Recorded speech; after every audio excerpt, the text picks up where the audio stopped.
좀 시작할까 합니다. 그래서 사실은 우리가 그 다윗이라는 사람을 알고 있는데 다윗의 생각하면 우리는 다윗의 긍정적인만을 자꾸 생각할 때 있어요.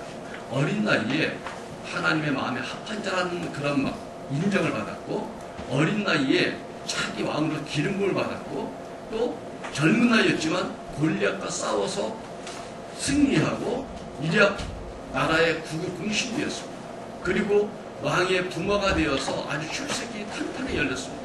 그는 전쟁할 때마다 한 번도 실패한 적이 없습니다.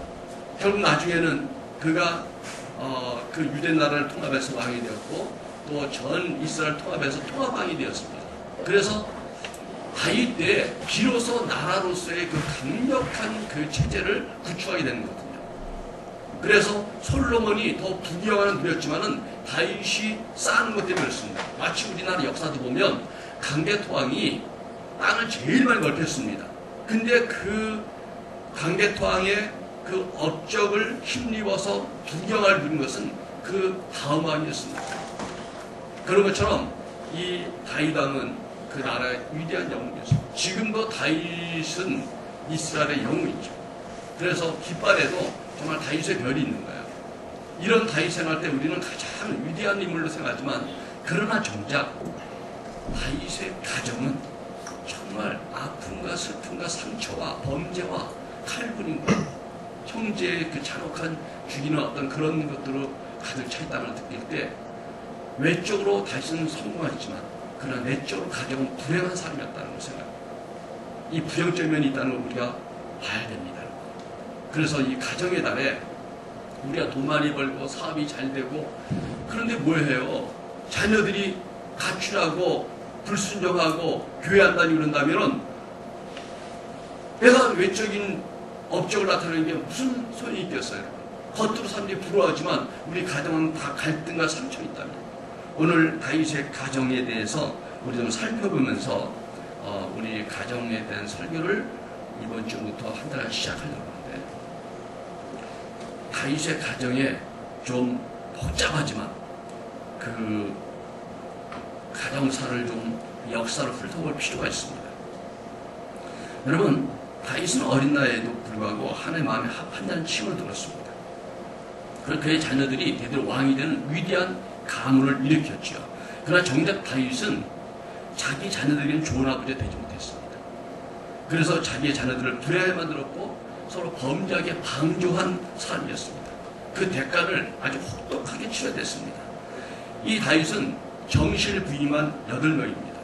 그리고 각기 다른 부인에서 난 자식들이 20명이나 됐습니다.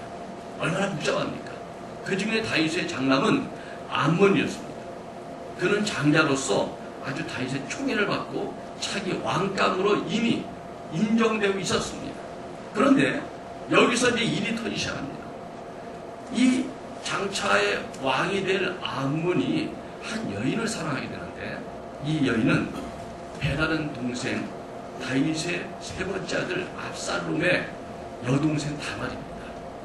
이 다말을 사랑하게 된 암몬은 정말 가슴 아프면서 사랑의 병을 앓습니다. 근데 결국 그가 했던 행동은 긴 치졸한 거였습니다.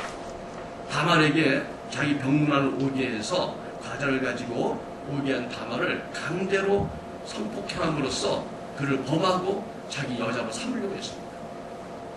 근데 더 이상한 것은 그렇게 강제로 취한 이 암몬이 그렇게 사랑하는 다말을 그 후로 갑자기 거들떠 보지도 않고 아주 지독하게 미워합니다.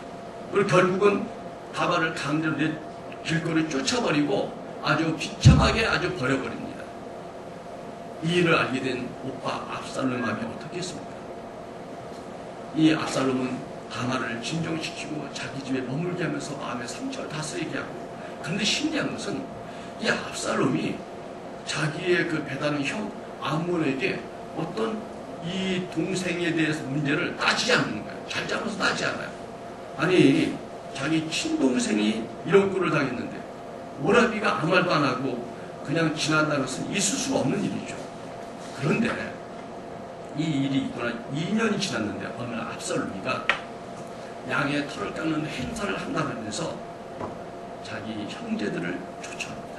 형 암몬과 다른 왕자들을 초청해서 자리를 빛내달라고 요청합니다.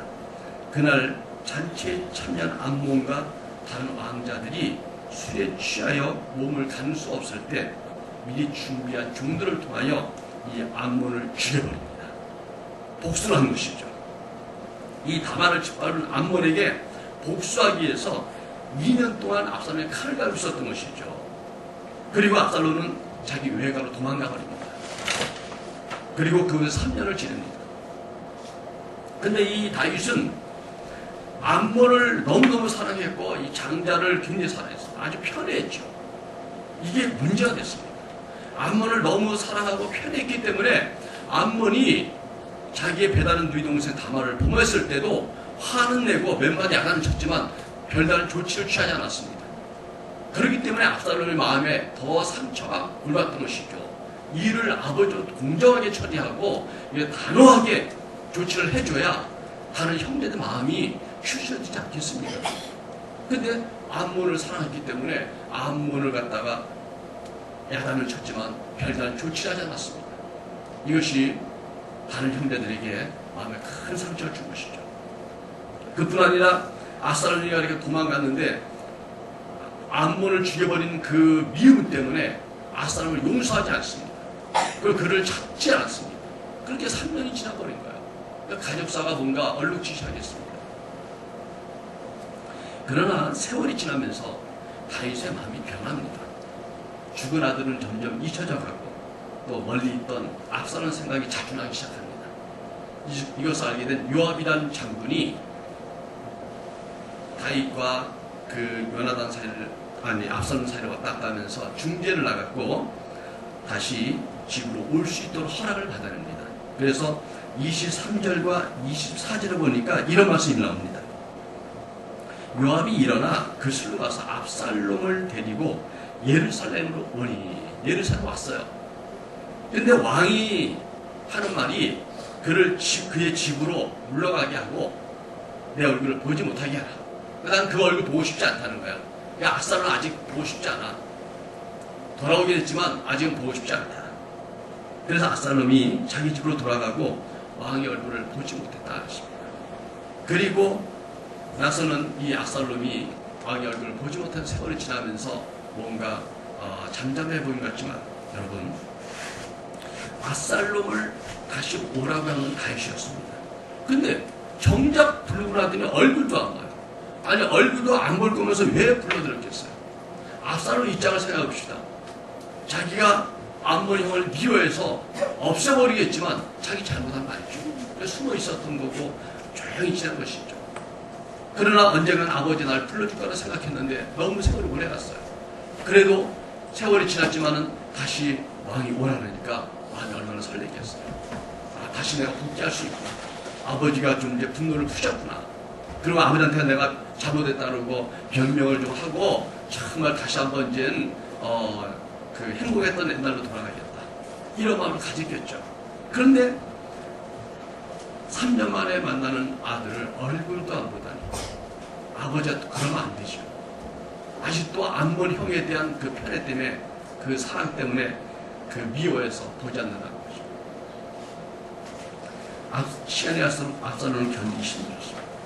그리고 예루살렘 돌아온 지 2년이 지나버렸어요. 아버지 얼굴 못 본 지가 5년이 돼버린 거예요. 그런데 그 요압이 중재해서 다시 왕을 이렇게 볼 수 있도록 억지로 중재를 했습니다. 그래서 33절을 보니까 다시 죄하는 장면이 나와요.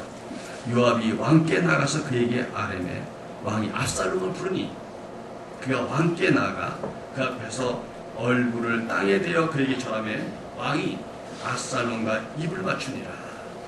공식적으로는 이제 다시 얼굴을 보고 화해한 것처럼 돼버렸어요.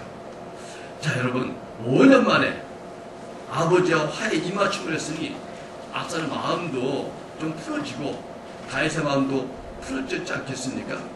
그런데 우리가 읽은 14장 그 후에 15장이 넘어가면 이 압살롬이가 자기가 왕이 되려고 아버지를 쫓아내고 반역을 일으킵니다. 결국 여러분 다윗은 맨발로 도망가게 되고요. 그리고 하여튼 비참한 역사들이 시작됩니다. 그 결국의 결론을 보면 이 압살롬이가 죽게 됩니다. 그래서 이 압살롬마저 잃어버린 다윗이 정말 압살롬아 압살롬하면서 비통한 아들의 이름을 부르면서 하는 그러한 결론이 나옵니다. 왜 압살롬은 화양 같은데 아버지를 향해서 칼을 다시 겨누게 됐을까요? 요압의 중재로 아버지 다윗과 화해하지 않았습니까? 다윗이 압살롬이 이런 결정하게 된 것은 무슨 다른 이유가 있는 것입니까? 여러분, 압살롬이 이렇게 된 것은 아버지의 책임이 큽니다. 하나님께서 이 다윗과 압살롬의 관계를 통하여 우리가 놓치면 안 되는 것이 무엇인지를 우리에게 보여주려고 다윗 집안의 역사를 그 참혹한 다 보여주는 거예요.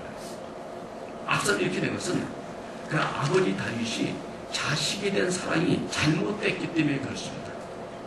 압살롬은 자기의 의도와 상관없이 아버지의 사랑을 받지 못하고 버림을 받았고 공정하게 대우를 받지 못한 거예요. 첫째, 장손이었던 이 암몬에 대한 편애 때문이었습니다. 사무엘하 13장 21절을 보면 이런 말이 나옵니다. 다윗 왕이 이 모든 일을 듣고 심히 노합니다. 암몬이 다말을 누이 동생을 범한 것에 대해서 심히 노했다고 합니다.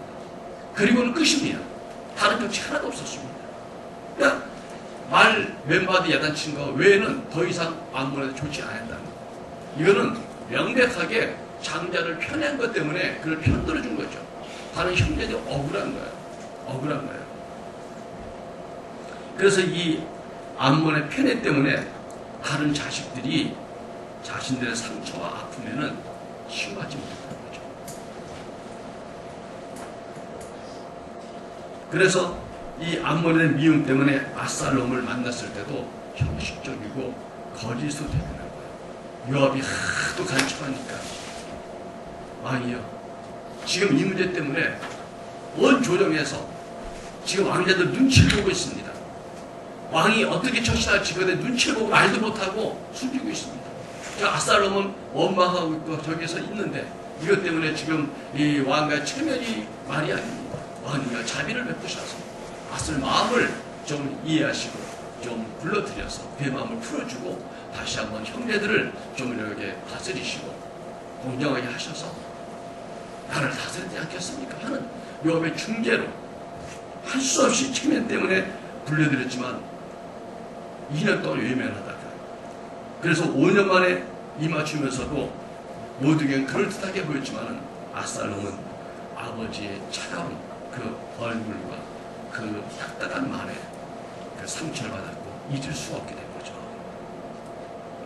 이 압살롬은 처음부터 불량한 자식이 아닙니다. 사실은 굉장히 준수하고 아버지 다윗도 나중에 참 사랑하는 마음으로 깊이 사랑하는 아들입니다. 그런데 이렇게 잘못된 편애가 압살롬을 처절하게 궁지로 몰아는 겁니다. 압살롬의 행동이 잘된 것은 아닙니다. 그러나 문제의 뿌리는 아버지 다윗에게 있었다는 것이죠. 성도 여러분, 우리가 가정이다를 시작하면서 아버지 된 자들, 가장 된 사람들, 책임자 된 사람들은 나는 지금 내 자녀들과 내 형제들을 어떻게 대하는가를 살펴봐야 됩니다. 다윗의 모습을 보면서 나는 어떤 아비인가를 돌아봐야 됩니다. 또 압살롬의 그 마음의 상처와 암몬에 대한 그 응어리진 그 복수의 칼날을 가는 걸 보면서 나는 이 형제들의 문제를 어떻게 공정하게 처리하고 있는지, 혹시 편애했는지 우리는 살펴봐야 됩니다. 하는 어떤 분들은 말로도 그냥 벌써 아이들의 상처를 준 사람이 있어요. 애들이 듣는 데서 난 이놈이 좋다고 이래버리면요, 그 옆에 있는 다른 놈은 어떡하는 거예요. 근데 되게 하다 보면 그렇게 돼요. 아빠가 뭐 아들을 편애하면 엄마가 그 둘째가 불쌍해서 또 이렇게 보살펴주고 그래요. 그런데 그럴 수는 있지만 말로 편하고 행동이 공정하지 않으면 안 됩니다. 친하게 하면 안 됩니다. 편하는 것이 느껴지면 안 됩니다.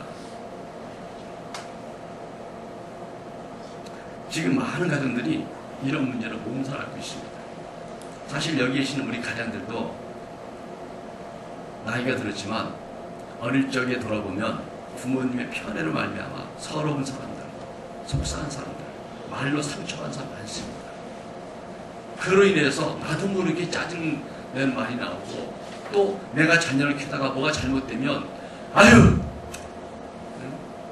내가 어릴 적에 그랬더니 나도 그냥 애들 이렇게 그냥 느낌 못하네 하면서 자녀 섞기 말을 할 때가 있습니다. 여러분, 우리의 가정은 안전합니까? 상처 나지 않도록 적절한 조치를 취하고 있습니다. 첫째로 우리가 자식과 형제들을 향한 어떤 특권의식을 버려야 됩니다. 특히 우리나라도 이스라엘처럼 비슷하겠어요. 장자, 예전에는 장성 굉장히 따졌습니다. 근데 시대가 바뀌어버렸어요. 옛날에는 아들을 낳아야 됐어요. 근데 요즘은 딸 낳기를 좋아하더라고, 진짜로. 대세가 바뀌어버렸어요. 그래서 아들은 하나만 낳으면 끝이야. 다들 딸 낳기를 바라더라고. 아들은 양념으로 하나 낳아야 되나 봐. 근데 아들 하나 됐어. 이제 딸 낳으면 좋겠다는 거야. 아니면 처음부터 딸 낳으면 좋겠다는 거야. 그래서 딸을 둘라면 비행기를 2번 타고, 아들은 얘기할 때도 아쉽다 그냥 아예. 요즘은 아들 낳은 게 상처가 돼, 요즘에는. 그래서 시대가 많이 바뀌었지만, 그날 예전에 보면 우리나라 장자, 장성 많이 했거든요. 근데 그렇게 죽게 세울수록 차남과 어떤 차자들이 마음에 빈곤을 느끼고 박탈함을 느끼거든요. 그리고 스스로 난 사랑받지 못한 존재야, 난 이스람 하나야, 이렇게 되는 거거든요. 부모의 편애는 다른 자식에게 상처를 줍니다. 편애는 공정성을 잃어버리기 때문에 사랑을 주는 것도 받는 것도 공정이 됩니다. 공정하지 못한 사랑은 형제들에게 다 독이 됩니다. 왜냐하면 부모들은 자녀를 다 사랑하지만 자녀들에게는 교육적인 게 있기 때문에 이 아이들이 부모의 행동에 따라 받아들이는 게 다릅니다.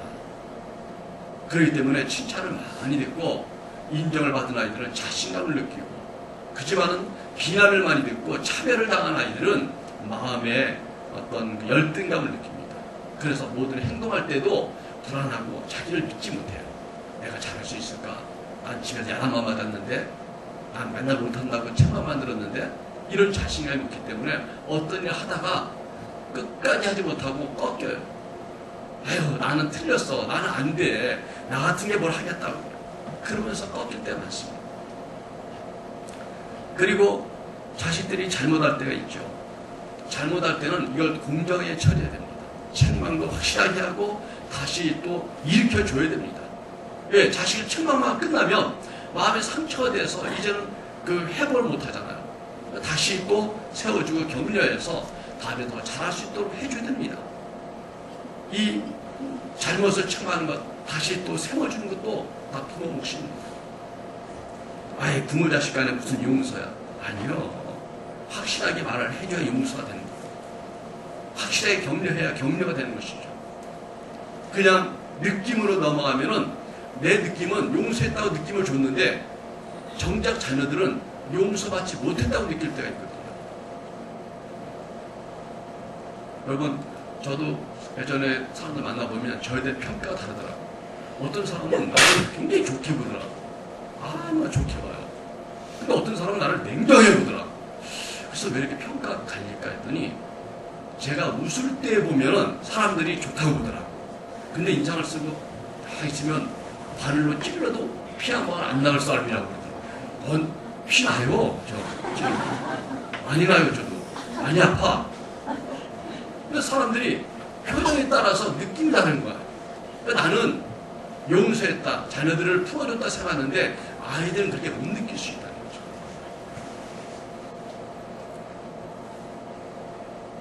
예전에 그 순천에 교회 신목사님이라는 분 있어요. 근데 그분이 참 이렇게 말씀도 재밌게 잘하는데, 그분이 자기 형제 얘기를 하면서 한 걸 듣고 참 그 어머니가 참 지혜로운 분이다는 걸 느꼈어요.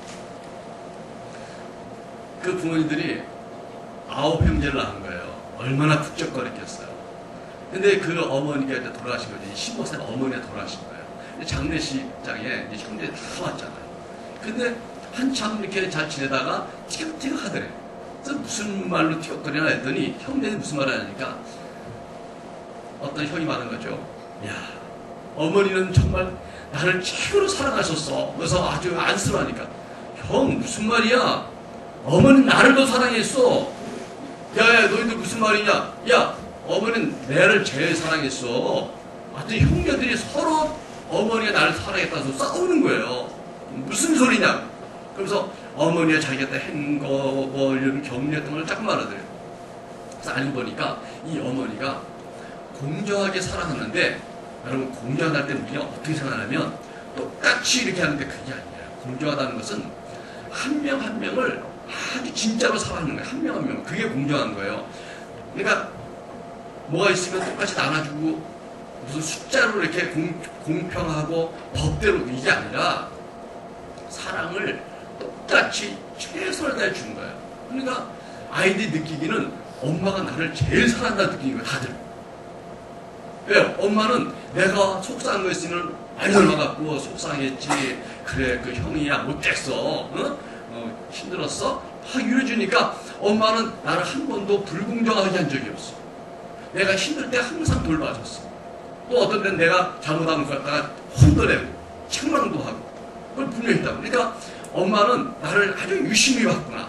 내가 하는 걸 다 관심 있게 보는구나. 그러니까 이 자녀 생각에는 엄마는 나를 아주 그냥 정말 항상 나를 지켜보고 나를 관심이 많아. 그러니까 엄마가 나를 사랑했다 느낀 거야. 근데 다른 형제들도 또 엄마가 그렇게 해주니까 엄마는 나만 사랑해. 나를 제일 사랑하나 봐. 내가 무슨 일 있으면 쩌러가고 축하도 해주고 또 마음도 다스려주고 또 어떤 땐 책망도 하고 또 그러니까 엄마는 나한테 관심 많구나. 엄마는 나 다 알아. 이 엄마는 형제 하나하나를 다 독특하게 거기에 맞춰서 사랑하고 관심을 주고 그러니까 한 명도 소외당했거나 비교당했거나 차별당했거나 등한시당했다는 느낌을 갖지 못한 거예요. 그러니까 아홉 형제가 엄마가 나를 제일 사랑했다고 체감하더라고요. 얼마나 행복한지 말입니다. 이런 사랑의 자양분을 받은 아이들은 어디 갔어도 나는 사랑받을 만한 존재다. 또 내가 잘못한 것은 확실하게 잘못했다 인정을 하고 내가 잘한 것을 확실하게 또 열심히 뛰어서 자기를 주장할 수 있는 거거든요.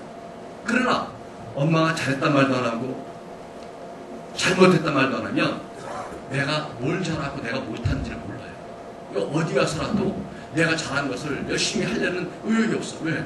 이게 잘했다는 칭찬을 들은 적이 없어. 또 내가 뭘 잘못했다는데 뭘 잘못했는지 난 몰라. 왜? 한 번도 지적받은 적이 없어. 나 이렇게 살아왔는데 엄마랑 아빠는 나한테 한 번도 이걸 잘못했다 이렇게 해라 이렇게 하면 안 된다 이걸 교정한 적이 없으니 내가 뭘 잘못하고 뭘 잘하는지를 몰라.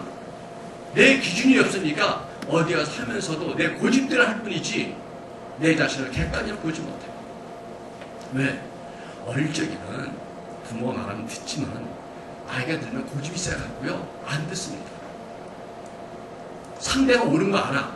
상대가 옳은 거 알아도 절대 나를 안 바꿔. 그래서 조금 나를 뜯어보시려면 괘씸해갖고 말을 안 합니다. 지금까지 나한테 자기 얼마나 잘한다는 난 충고를 해? 건방지게.